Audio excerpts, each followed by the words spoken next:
Hello friend, स्वागत है आपका अपना चैनल टीपी स्टडी में। आज हम देखेंगे आजीविका से संबंधित कुछ महत्वपूर्ण एमसीक्यू। यह आजीविका का तीसरा इकाई है दोस्तों। आजीविका प्रदान करने में ग्रामोद्योग की भूमिका, इसका यह पहला एमसीक्यू है। देख लेते हैं इससे संबंधित प्रश्न। देखते हैं प्रश्न नंबर पहला, खादी एवं ग्रामोद्योग किस प्रकार की संगठन है। देखते हैं इसका ऑप्शन क्या क्या है। ऑप्शन नंबर पहला संवैधानिक संगठन, दूसरा प्रशासनिक संगठन, तीसरा गैर विधिक संगठन, चौथा सांविधिक संगठन। इसका आंसर हो जाएगा दोस्तों ऑप्शन नंबर चौथा सांविधिक संगठन। अगला देख लेते हैं प्रश्न नंबर दूसरा, खादी एवं ग्रामोद्योग आयोग का उद्देश्य नहीं है। देख लेते हैं खादी एवं ग्रामोद्योग आयोग का उद्देश्य कौन नहीं है उसको। देखते हैं इसका ऑप्शन नंबर पहला ग्रामीण क्षेत्रों में रोजगार उपलब्ध कराना, दूसरा कौशल प्रशिक्षण प्रदान करना, तीसरा बेचने योग्य सामग्री प्रदान करना, चौथा सुदृढ़ ग्रामीण सामाजिक भावना का निर्माण करना। इसका आंसर हो जाएगा ऑप्शन नंबर दूसरा कौशल प्रशिक्षण प्रदान करना। अगला देखते हैं प्रश्न नंबर तीसरा, खादी एवं ग्राम उद्योग अधिनियम में ग्रामीण उद्योगों को कितने वर्गों में विभाजित किया गया है। देख लेते हैं इसका ऑप्शन नंबर पहला 5, दूसरा 4, तीसरा 7, चौथा 6। इसका आंसर हो जाएगा ऑप्शन नंबर तीसरा 7। यही हम लोग देखें तो वह 7 उद्योग कौन कौन सा है। तो पहला है आपका खनिज आधारित उद्योग, दूसरा कृषि एवं खाद्य आधारित उद्योग, तीसरा पॉलीमर एवं रसायन आधारित उद्योग, चौथा वन आधारित उद्योग, पांचवा टेक्सटाइल आधारित उद्योग, छठवां इंजीनियरिंग आधारित उद्योग, सातवां सेवा आधारित उद्योग। इन सातों को आप लोग ध्यान देंगे, पेपर में पूछा जा सकता है कि इनमें से कौन सा उद्योग खादी एवं ग्राम उद्योग अधिनियम के अंतर्गत नहीं आता बोल के। चलिए देखते हैं अगला क्वेश्चन। प्रश्न नंबर चौथा, कागज उद्योग निम्न आधारित उद्योगों से संबंधित है। देख लेते हैं इसका ऑप्शन नंबर पहला कृषि एवं वन, दूसरा खनिज एवं वन, तीसरा कृषि एवं खनिज, चौथा सेवा। इसका आंसर हो जाएगा ऑप्शन नंबर पहला कृषि एवं वन। अगला देख लेते हैं प्रश्न नंबर पाँचवा, खादी एवं ग्राम उद्योग आयोग की स्थापना की गई है। देखते हैं इसका ऑप्शन नंबर पहला 1997-98, दूसरा 1950-55, तीसरा 1956-57, चौथा 1960-65। इसका आंसर हो जाएगा ऑप्शन नंबर तीसरा 1956-57। यही अगर हम लोग देखें तो जो खादी एवं ग्राम उद्योग आयोग है उसका मुख्यालय कहाँ है, तो इसका मुख्यालय मुंबई में है। इसको भी आप लोग ध्यान देंगे, पेपर में पूछा जा सकता है। अगला देखते हैं प्रश्न नंबर छठवां, खादी एवं ग्राम उद्योग आयोग किस मंत्रालय के अधीन आता है। देख लेते हैं दोस्तों जो खादी एवं ग्राम उद्योग आयोग है वह किस मंत्रालय के अधीन आता है उसको। देखते हैं इसका ऑप्शन नंबर पहला कृषि मंत्रालय, दूसरा वन मंत्रालय, तीसरा सूक्ष्म लघु एवं मध्यम उद्यम मंत्रालय, चौथा इनमें से कोई नहीं। इसका आंसर हो जाएगा दोस्तों ऑप्शन नंबर तीसरा सूक्ष्म लघु एवं मध्यम उद्यम मंत्रालय के अंतर्गत जो खादी एवं ग्राम उद्योग आयोग है आता है। इसको MSME मंत्रालय भी बोला जाता है, इसको ध्यान देंगे आप लोग। चलिए अगला देखते हैं प्रश्न नंबर सातवां, सिडबी की स्थापना की गई। देखते हैं दोस्तों जो सिडबी की स्थापना कब की गई है उसको। ऑप्शन देख लेते हैं। ऑप्शन नंबर पहला 2 अप्रैल 1990, दूसरा 2 जून 1990, तीसरा 3 मई 1991, चौथा 2 जुलाई 1990। इसका आंसर हो जाएगा ऑप्शन नंबर पहला 2 अप्रैल 1990। यहीं अगर हम लोग देखें जो सिडबी है उसका फुल फॉर्म क्या है, तो सिडबी का फुल फॉर्म है small industrial development bank of India. तो इसको आप लोग ध्यान देंगे, पेपर में पूछा जा सकता है कि सिडबी का फुल फॉर्म क्या है उसको। Small industrial development bank of India, ध्यान देंगे इसको। चलिए अगला देख लेते हैं प्रश्न नंबर आठवां, राष्ट्रीय लघु उद्योग निगम लिमिटेड किस प्रकार का उद्यम है। देखते हैं इसका ऑप्शन नंबर पहला निजी, दूसरा सार्वजनिक, तीसरा सार्वजनिक निजी हिस्सेदारी वाला, चौथा इनमें से कोई नहीं। इसका आंसर हो जाएगा ऑप्शन नंबर दूसरा सार्वजनिक। अगला देखते हैं प्रश्न नंबर 9वां, छत्तीसगढ़ खादी तथा ग्राम उद्योग बोर्ड का गठन कब किया गया। देख लेते हैं इसका ऑप्शन नंबर पहला 20 अगस्त 2000, दूसरा 30 जुलाई 2001, तीसरा 19 जून 2001, चौथा 20 जुलाई 2001। इसका आंसर हो जाएगा ऑप्शन नंबर चौथा 20 जुलाई 2001। यहीं अगर हम लोग देखें जो छत्तीसगढ़ खादी ग्राम उद्योग बोर्ड है उसका मुख्यालय कहाँ है, तो इसका मुख्यालय रायपुर में है दोस्तों, इसको आप लोग ध्यान देंगे। चलिए अगला देखते हैं प्रश्न नंबर 10वां। खादी एवं ग्राम उद्योग बोर्ड का मुख्य उद्देश्य है। देख लेते हैं खादी एवं ग्राम उद्योग का मुख्य उद्देश्य क्या है उसको देखते हैं। इसका ऑप्शन नंबर पहला ग्रामीण क्षेत्रों में रोजगार के अवसरों का सृजन कर ग्रामीण अर्थव्यवस्था को सुदृढ़ बनाना। दूसरा शहरी महिलाओं का सशक्तिकरण करना। तीसरा उपरोक्त दोनों सही हैं। चौथा इनमें से कोई नहीं। इसका आंसर हो जाएगा ऑप्शन नंबर पहला ग्रामीण क्षेत्रों में रोजगार के अवसरों का सृजन कर ग्रामीण अर्थव्यवस्था को सुदृढ़ बनाना। अगला देख लेते हैं प्रश्न नंबर 11। निम्नलिखित में से कौन सा ग्रामोद्योग का महत्व नहीं है। देख लेते हैं कि कौन ग्रामोद्योग का महत्व नहीं है उसको देखते हैं। इसका ऑप्शन नंबर पहला प्रति व्यक्ति आय में वृद्धि। दूसरा ग्रामीण आत्मनिर्भरता की प्राप्ति। तीसरा परिसंपत्तियों का सृजन। चौथा स्थानीय संसाधनों का दोहन। इसका आंसर हो जाएगा ऑप्शन नंबर तीसरा परिसंपत्तियों का सृजन। अगला देख लेते हैं प्रश्न नंबर 12। ग्रामोद्योग की निम्नलिखित में से कौन कौन सी समस्याएं हो सकती है। देखते हैं इसका ऑप्शन नंबर पहला अविकसित एवं अकुशल तकनीक। दूसरा विपणन विज्ञापन एवं बाजार की समस्या। तीसरा कच्चे माल की समस्या। चौथा उपरोक्त सभी। इसका आंसर हो जाएगा ऑप्शन नंबर चौथा उपरोक्त सभी। अगला देख लेते हैं प्रश्न नंबर 13। कार्टेज इंडस्ट्री बोर्ड की स्थापना वर्ष है। देख लेते हैं इसका ऑप्शन नंबर पहला 1945-46। दूसरा 1947-48। तीसरा 1946-47। चौथा 1944-45। इसका आंसर हो जाएगा ऑप्शन नंबर दूसरा 1947-48। अगला देखते हैं प्रश्न नंबर 14। सबरी एम्पोरियम का संचालन विभिन्न जिलों में किस बोर्ड के माध्यम से किया जाता है। देख लेते हैं इसका ऑप्शन क्या क्या है। ऑप्शन नंबर पहला छत्तीसगढ़ हस्तशिल्प विकास बोर्ड। दूसरा कृषि आयोग।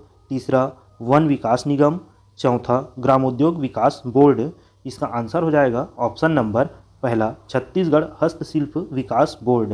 अगला क्वेश्चन देखते हैं प्रश्न नंबर 15। छत्तीसगढ़ हस्तशिल्प विकास बोर्ड का उद्देश्य है। देख लेते हैं दोस्तों जो छत्तीसगढ़ हस्तशिल्प विकास बोर्ड है उसका उद्देश्य क्या है उसको देखते हैं। इसका ऑप्शन नंबर पहला काष्ठ शिल्प उद्योग को प्रोत्साहित करना। दूसरा छत्तीसगढ़ के विश्व प्रसिद्ध हस्तशिल्प का विपणन संवर्धन कर उचित मूल्य प्रदान करना। तीसरा उपरोक्त दोनों। चौथा इनमें से कोई नहीं। इसका आंसर हो जाएगा दोस्तों ऑप्शन नंबर दूसरा छत्तीसगढ़ के विश्व प्रसिद्ध हस्तशिल्प का विपणन संवर्धन कर उचित मूल्य प्रदान करना। अगला देख लेते हैं प्रश्न नंबर 16। छत्तीसगढ़ माटी कला बोर्ड कब अस्तित्व में आया। देखते हैं दोस्तों जो छत्तीसगढ़ माटी कला बोर्ड है वह कब अस्तित्व में आया उसको देख लेते हैं। इसका ऑप्शन नंबर पहला 12 जून 2012। दूसरा 10 अगस्त 2011। तीसरा 10 जुलाई 2010। चौथा 13 अगस्त 2012। इसका आंसर हो जाएगा दोस्तों ऑप्शन नंबर चौथा 13 अगस्त 2012। यहीं अगर हम लोग देखें तो जो छत्तीसगढ़ माटी कला बोर्ड है उसका गठन 14 मार्च 2012 को हुआ था, किंतु यह कार्य प्रारंभ 13 अगस्त 2012 को किया था, इसलिए इसका आंसर 13 अगस्त 2012 लिया गया है। इन दोनों डेट को आप लोग ध्यान देंगे, पेपर में पूछा जा सकता है। चलिए अगला क्वेश्चन देखते हैं प्रश्न नंबर 17। छत्तीसगढ़ माटी कला बोर्ड का उद्देश्य है।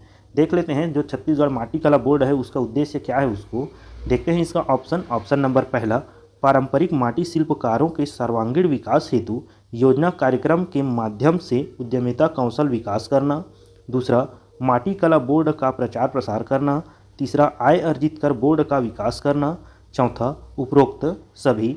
इसका आंसर हो जाएगा दोस्तों ऑप्शन नंबर पहला पारंपरिक माटी शिल्पकारों के सर्वांगीण विकास हेतु योजना कार्यक्रम के माध्यम से उद्यमिता कौशल विकास करना। अगला देख लेते हैं प्रश्न नंबर 18। छत्तीसगढ़ खादी एवं ग्राम उद्योग बोर्ड का मुख्यालय कहाँ स्थित है। देख लेते हैं दोस्तों जो छत्तीसगढ़ खादी एवं ग्राम उद्योग बोर्ड है उसका मुख्यालय कहाँ है उसको देखते हैं। इसका ऑप्शन नंबर पहला कोरबा। दूसरा रायगढ़। तीसरा रायपुर। चौथा बिलासपुर। इसका आंसर हो जाएगा ऑप्शन नंबर तीसरा रायपुर। यहीं अगर हम लोग देखें जो छत्तीसगढ़ खादी एवं ग्राम उद्योग बोर्ड है उसका स्थापना कब हुआ था, तो उसका गठन 20 जुलाई 2001 को हुआ था। इसको भी आप लोग ध्यान देंगे। चलिए अगला देखते हैं प्रश्न नंबर 19। छत्तीसगढ़ खादी एवं ग्राम उद्योग बोर्ड का कार्य नहीं है। देख लेते हैं इसका ऑप्शन। ऑप्शन नंबर पहला, विकास एवं संवर्धन में सहयोग एवं आर्थिक सहायता उपलब्ध कराना। दूसरा, ग्रामीण महिला सशक्तिकरण। तीसरा, उद्यमी भावना को प्रोत्साहित करना। चौथा, उद्यम संयंत्र मशीन एवं उपकरण प्रदान करना। इसका आंसर हो जाएगा ऑप्शन नंबर दूसरा, ग्रामीण महिला सशक्तिकरण। अगला देख लेते हैं प्रश्न नंबर 20। छत्तीसगढ़ राज्य हथकरघा विकास एवं विपणन सहकारी संघ मर्यादित रायपुर का शोरूम किस नाम से जाना जाता है। देखते हैं इसका ऑप्शन। ऑप्शन नंबर पहला, सबरी हैंडलूम एम्पोरियम। दूसरा, बिलासा हैंडलूम एम्पोरियम। तीसरा, सबरी बिलासा हैंडलूम एम्पोरियम। चौथा, दीनदयाल उपाध्याय हैंडलूम एम्पोरियम। इसका आंसर हो जाएगा ऑप्शन नंबर दूसरा, बिलासा हैंडलूम एम्पोरियम। इसको आप लोग ध्यान देंगे। जो छत्तीसगढ़ राज्य हथकरघा विकास एवं विपणन सहकारी संघ मर्यादित रायपुर है, वह बिलासा हैंडलूम एम्पोरियम के नाम से जाना जाता है। अगला देख लेते हैं प्रश्न नंबर 21। प्रधानमंत्री रोजगार सृजन कार्यक्रम का उद्देश्य है। देख लेते हैं जो प्रधानमंत्री रोजगार सृजन कार्यक्रम है उसका उद्देश्य क्या है उसको। तो इसका ऑप्शन देखते हैं। ऑप्शन नंबर पहला, उद्यमिता एवं ग्रामोद्योग को बढ़ावा देना। दूसरा, प्रत्येक जिले में मुख्यमंत्री ग्राम उद्योग संस्थान स्थापित करना। तीसरा, उपर्युक्त दोनों। चौथा, इनमें से कोई नहीं। इसका आंसर हो जाएगा दोस्तों ऑप्शन नंबर पहला, उद्यमिता एवं ग्रामोद्योग को बढ़ावा देना। यहीं अगर हम लोग देखें तो जो प्रधानमंत्री रोजगार सृजन कार्यक्रम है उसका गठन कब हुआ था, तो इसका गठन 2008 में हुआ है दोस्तों। तो इसको भी आप लोग ध्यान देंगे। चलिए अगला देख लेते हैं प्रश्न नंबर 22। ग्रामोद्योग विभाग द्वारा निम्नलिखित में से कौन सा सम्मान प्रदान किया जाता है। देख लेते हैं दोस्तों ग्रामोद्योग विभाग द्वारा कौन सा सम्मान दिया जाता है उसको। देखते हैं इसका ऑप्शन। ऑप्शन नंबर पहला, रामेश्वर दास महंत पुरस्कार। दूसरा, गौतम दास महंत पुरस्कार। तीसरा, बिसाहू दास महंत पुरस्कार। चौथा, इनमें से कोई नहीं। इसका आंसर हो जाएगा दोस्तों ऑप्शन नंबर तीसरा, बिसाहू दास महंत पुरस्कार। इसको आप लोग ध्यान देंगे। चलिए अगला देखते हैं प्रश्न नंबर 23।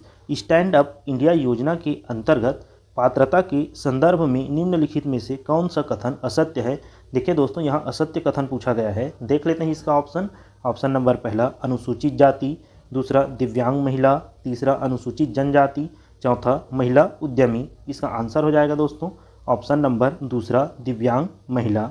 अगला देख लेते हैं प्रश्न नंबर 24। प्रधानमंत्री रोजगार सृजन कार्यक्रम के अंतर्गत सामान्य वर्ग के लाभार्थी का अंशदान कितना प्रतिशत है।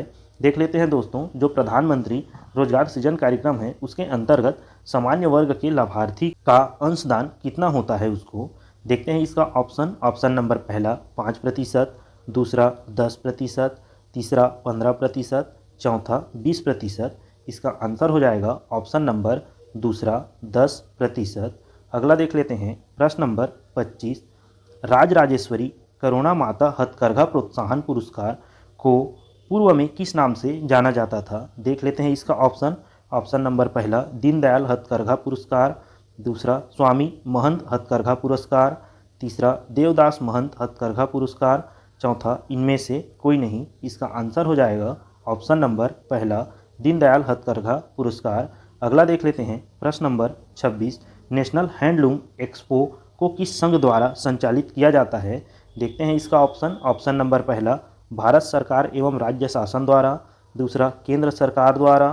तीसरा, छत्तीसगढ़ खादी एवं ग्रामोद्योग बोर्ड द्वारा। चौथा, इनमें से कोई नहीं। इसका आंसर हो जाएगा ऑप्शन नंबर पहला, भारत सरकार एवं राज्य शासन द्वारा। अगला देख लेते हैं प्रश्न नंबर 27। दीनदयाल उपाध्याय शिल्प केंद्र किस जिले में स्थित है। देखते हैं इसका ऑप्शन। ऑप्शन नंबर पहला, रायपुर। दूसरा, जगदलपुर। तीसरा, बस्तर। चौथा, कोरबा।